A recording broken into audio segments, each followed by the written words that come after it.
মারিফা বলতে গোপন জিনিস, এটা যে বলবে বুঝবেন ওগুলো এক নম্বরে শয়তান। কথা বলেন না কা? মারিফা বলতে যে বলবে গোপন গোপন গোপন, বুঝতে হবে হলে এক নম্বরে বাটপার, ছাতা পেটা করে সমাজ থেকে বিতাড়িত করতে হবে।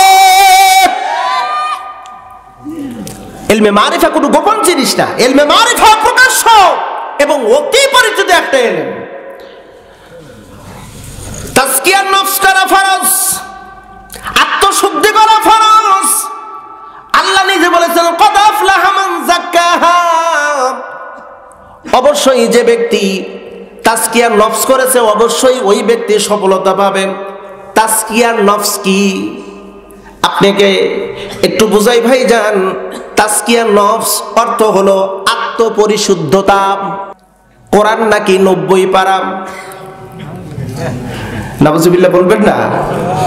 কোরআন নাকি 90 পারা, 30 পারা হলো জাহির আর 60 পারা হলো বাতুন, মানে গোপন। জিজ্ঞেস যদি করা যায় 60 পারা কোথায় পাইলা, যেটা গোপন জানলা কেমনে? বলে ওইটার নামই তো হলো মারিফাত। আছে না এরকম লোক? আছে না? আমাকে একজন লোক জিজ্ঞেস করেছিল, সেও আবার তরিকাপন্থী, নাম না বলি, আমাকে বলছে হুজুর বলেন তো আলিফ যে একটা অক্ষর আছে। বললাম হ্যাঁ আছে। তো আলিফের অক্ষরের একটু মাথা মোটা একটু ফাটা কেন? কথা বুঝছেন নি? আমি তো চিন্তায় পড়ে গেলাম, এর যদি উত্তর না দেই বলবে শরীয়তের হুজুররা কিচ্ছুই জানে না। মানে এটা ওদের একটা ভণ্ডামি ছাড়া আর কিচ্ছু না। প্রিয় বন্ধু, মারিফাত শব্দ বলতে গোপন বোঝানো হয়, কিন্তু মারিফা শব্দটির অর্থ ওরা নিজেরাও জানে না। মারিফা শব্দটা এসেছে আরাফা থেকে। আরাফা শব্দের অর্থ হলো অতি পরিচিত, অতি পরিচিত।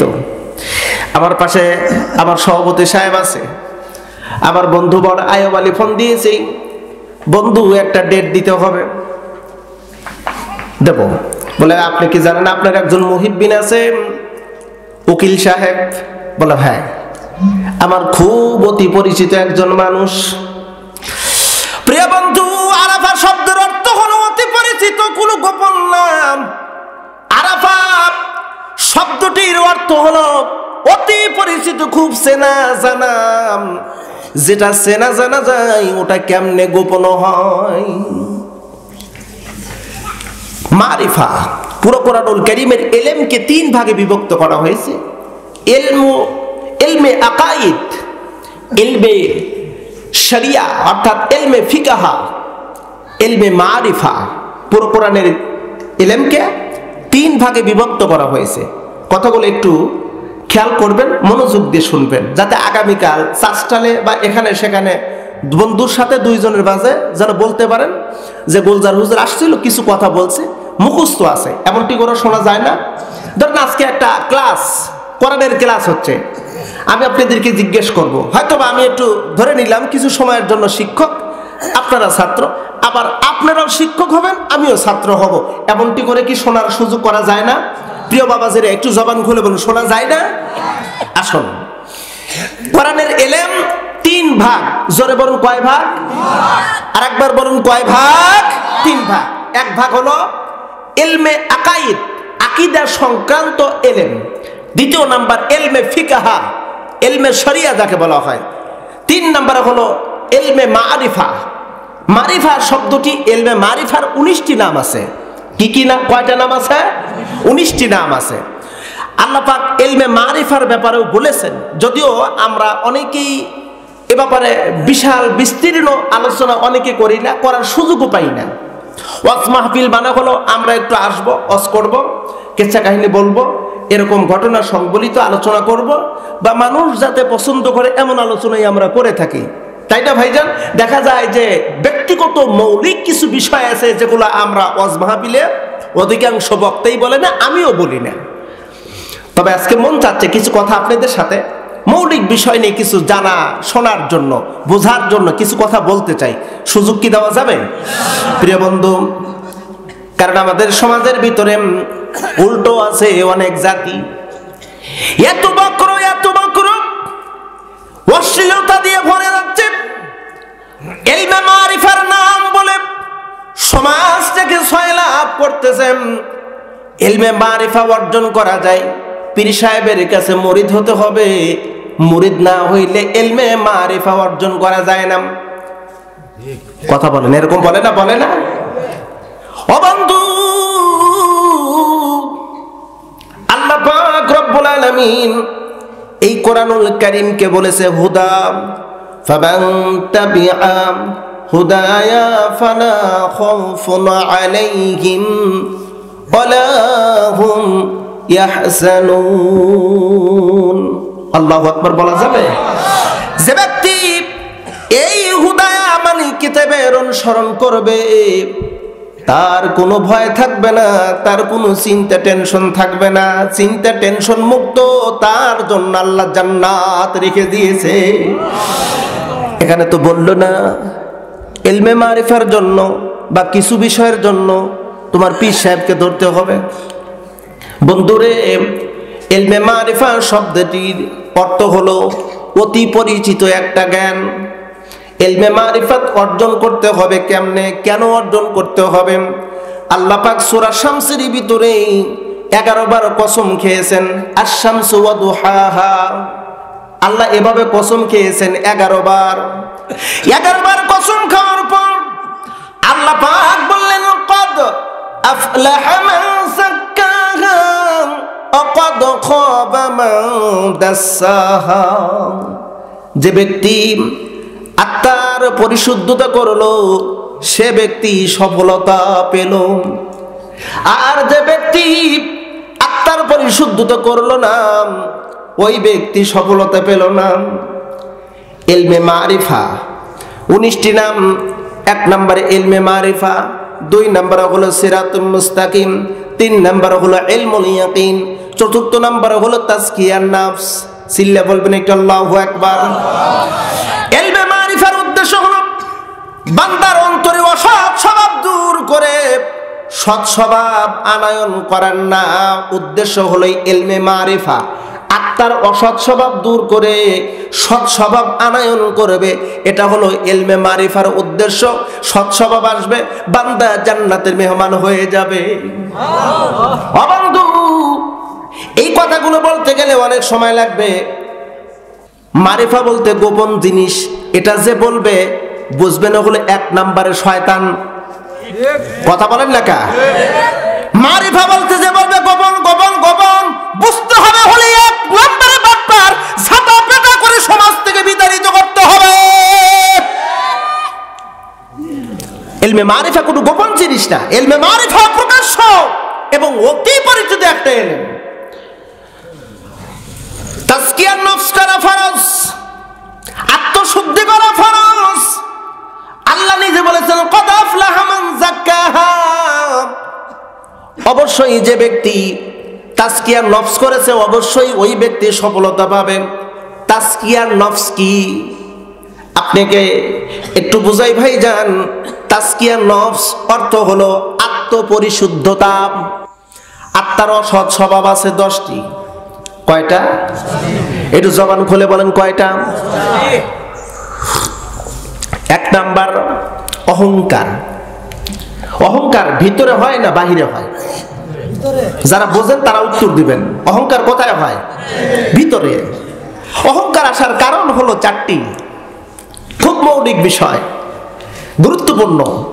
4 কারণে অহংকার আসে। অহংকারের আলামত হলো 70টি। আল্লাহ পাক বলেন, লা তামশি ফিল আরদি মারহা। অহংকার করে চলো না, কারণ আমি আল্লাহ অহংকারকারীকে ভালোবাসি না।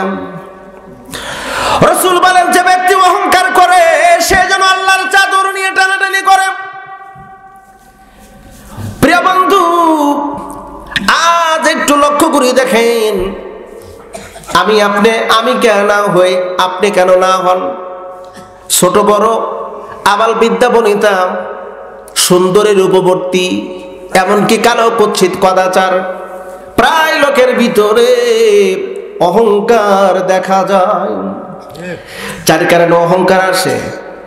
দেখেন তো বাস্তবতার সাথে মিল আছে কিনা। একটা কথা মুখ বানাটি বলবো না, প্রিয় নবীজি বলেন, এক নাম্বার যার যত এলেম বেশি তার তত অহংকার বেশি। আলেমের দিকে নিসবত করা হয়েছে সর্বপ্রথম। বর্তমান লক্ষ্য করে দেখেন, আমার এই সোনার বাংলায় লক্ষ লক্ষ আলেম আছে, 4 থেকে 5 লক্ষ মসজিদ। 5 লক্ষ মসজিদ মানে 5 লক্ষ ইমাম মানে আলেম। 5 লক্ষ মসজিদ ও আলেম নাও হলে আধা আলেম। প্রায় 8 লক্ষ মাদ্রাসা আছে। 8 লক্ষ মাদ্রাসায় মিলে প্রায় 32 লক্ষ ওলামায়ে কেরাম। টোটাল মিলে বাংলার জমিনে প্রায় 50 থেকে 60 লক্ষ আলেমের বাংলা। এত আলেম, এত আলেম, এমন একটা গ্রাম নাই, পাড়া নাই, যে এই পাড়া মহল্লায় একটা গ্রামের ভিতর আলেম নাই। আজকে কেন লানতের তত্ত্ব আমাদের গলায়? কেন আজকে আমরা জুলুম নির্যাতনের কবলে? কেন আজকে দ্রব্যমূল্যের দাম ঊর্ধ্বগতিতে? কেন আজ নারী শাসিত সমাজ? কেন আজ ইসলামী শাসন ব্যবস্থার পরিবর্তে মানব রচিত আইন শাসন ব্যবস্থা কেন সমাজে কায়েম? এর একটা মাত্র কারণ হলো আমাদের মতো অহংকারী আলেমদের কারণে আল্লাহর জমিনে আল্লাহর দিন বাস্তবায়ন হচ্ছে না। এলেম হলো, যার যত এলেম বেশি তার তত অহংকার বেশি। নেগেটিভ সেন্সে নেবেন না। আত্মসমালোচনাকারী সবচাইতে উত্তম ব্যক্তি যে ব্যক্তি নিজে আত্মসমালোচনা করে, নিজের আত্মসমালোচনা করে। আমি গোলজার নিজেকেও বাদ দিয়ে বলি না। আমার তো মাঝে মধ্যে মনে হয় বিশাল মাহফিল, বিশাল বড় বক্তা, আমি আলম প্রধান বক্তা, আমি সবচাইতে বড় আলেম। আমার আগে যারা ওয়াজ করে ওরা কিচ্ছুই জানে না, ওরা কিচ্ছুই জানে না। এরকম ধ্যান ধারণা আসাটা স্বাভাবিক। প্রিয় বন্ধু, আল্লাহ পাক রব্বুল আলামিন বলেন, যদি তোমার অন্তরের ভিতরে এমন যদি আমিত্ববরত্ব আসে, লা ফাসাদা মালিহা, তোর আমল সব ফাসাদ হয়ে যাবে। তোকে জাহান্নামের কীট হিসেবে আমি জাহান্নামের ভিতরে ফেলে দেব। আমি এলেম অর্জন করছি বলে আমি আলেম, বড় আলেম, আমার সাথে বড় হুজুর কি আছে? আমি হলাম সমাজের বড় হুজুর, আমি ও কি জানে? কিচ্ছু জানে না। একজন আর একজনকে ঠেলাঠেলি করে। আল্লাহ রাসূল বলেন, এলেমের কারণে অহংকার। 2 নাম্বার, প্রিয় বন্ধু একটু ভালো করে মিল করবেন, যার যত সম্পদ বেশি তার তত অহংকার বেশি। সম্পদের কারণে অহংকার। অহংকার শব্দের অর্থ হলো বড়ত্ব মনে করা, বড় মনে করা, ওর চাইতে আমি বড়। কথাটাকে ভালো করে বুঝতে পারছেন? এটার নাম হলো তাজকিয়ার নফস। আর তার অসৎ স্বভাব আছে বন্ধু। 1 নাম্বার হলো অহংকার। আর সেইটা কেমনে পরিশুদ্ধতা করবেন? এটা নিতে হবে আমার মহান আল্লাহর দেওয়া কোরআনুল কারীম থেকে মেডিসিন। ওয়া নুনাজ্জিলু মিনাল কুরআন মা হুয়া শিফাa'un ওয়া রাহমাতুল লিল মুমিনিন।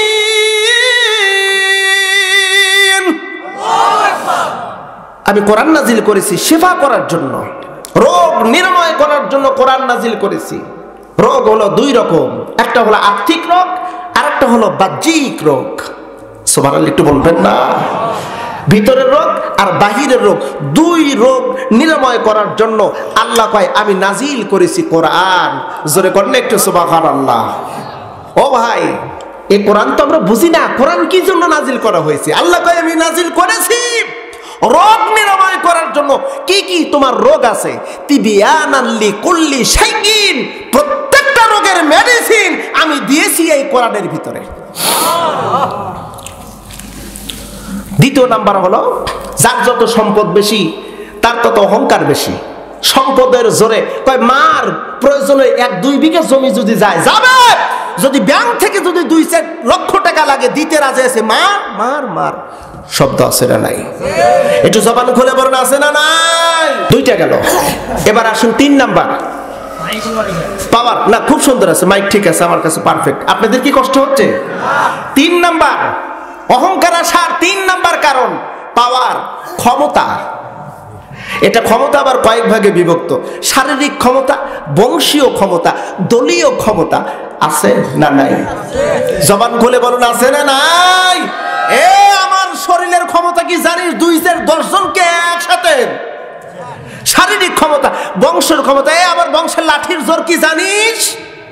কথা বলেন আছে না? এবার হলো দলীয় ক্ষমতা। দলীয় ক্ষমতা 16টা বছর, 16.5 বছর দেখা গেছে। মানে কিরকম শ্রেণীর ব্যক্তি আমি বলবো না ভাবে, তবে আপনারা একটু বুঝে নিয়েন। এক থাপ্পড় দিলে আর এক থাপ্পড়ের জায়গা পাওয়া যায় না এমন ব্যক্তি কয় জানিস আই কিন্তু কম না, আমার মামাতো ভাইয়ের খালাতো ভাইয়ের অমুকের বোনপুত হলো মন্ত্রী। কথা কন আছে না ভাই? দলীয় ক্ষমতা, দলীয় ক্ষমতা। হায় হায়, মাহফিল করতে গেলে আমাকে মুখে দেয় হুজুর বুঝে শুনে আওয়াজ করেন। এই সিরাজগঞ্জ থেকে কত তারা খেয়েছি, কান্দা ভাড়াও কম ছিলাম না। আল্লাহ, পাওয়ার ক্ষমতার কারণে অহংকার। 4র্থ নাম্বার, এই নিসবতটা এসেছে আমার মা বোনদের ক্ষেত্রে, যে যত সুন্দরী তার ভিতর তত অহংকার। সুন্দরের কারণে সৌন্দর্য, রূপ সৌন্দর্য দিয়েছেন কে? আল্লাহ। এটার নিয়ামতের শুকরিয়া আছে। নিয়ামতের শুকরিয়া হলো পর্দা করা। এই কপালটা নাকটা সেজদায় জমিনে আল্লাহর কুদরতি পায় সেজদা দেওয়া। এই 4 কারণে অহংকার আসে। এটা হলো আত্মার রোগ। ইলমে মারিফা মানে আপনাদেরকে একটু বোঝানোর জন্য বললাম। 2য় নাম্বার হলো হিংসা হলো অপরের উন্নতি দেখে অন্তরের মধ্যে জ্বালা যন্ত্রণা করা। জ্বালা রে জ্বালা, কথা বলেন আছে না ভাই এরকম? আল্লাহ রাসূল বলেন আল হাসাদু ইয়াকুলা হাসানা কামা তাকুলান নার আল হাতাব। হিংসা মানুষের নেক আমল পুরা ছারখার করে দেয়, যেমন আগুন লাকড়ি পুরা ছারখার করে দেয়। কিয়ামতের ময়দানে আল্লাহ রাব্বুল আলামিন বান্দার হাতে আমলনামা দিবে। আমলনামা পড়বে, কোনো নেকি নাই, নামাজের নেকি নাই, রোজার নেকি নাই, হজ করেছে নেকি নাই, সাদকা করেছে নেকি নাই, দান করেছে নেকি নাই, পর্দা করেছে নেকি নাই। ও মাবুদ, আমার নেকি কই গেল?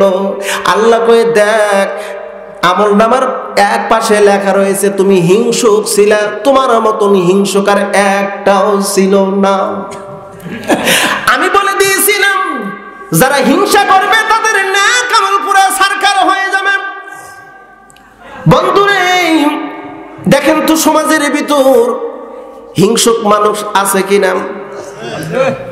যে কয়েকজন বলতেছেন এই কয়েকজনই দেখছেন, আর কাউকে খুঁজে টুজে পার নাই মনে হয়। হিংসা মানুষের ভিতর কম বেশি আছে না নাই? তবে হিংসা একরকম জিনিস আর ঈর্ষা আর এক রকম জিনিস। হিংসা করা হারাম, ঈর্ষা করা জায়েজ। প্রিয় বন্ধু, আত্মার অসৎ স্বভাবের 3 নাম্বার আর একটা গুণ, তার নাম হলো গীবত। গীবত, আপনাদের এই রাঙ্গালিয়া গাতের মানুষ মনে হয় গীবত করে না। গীবত আছে? গীবত মারাত্মক গীবত।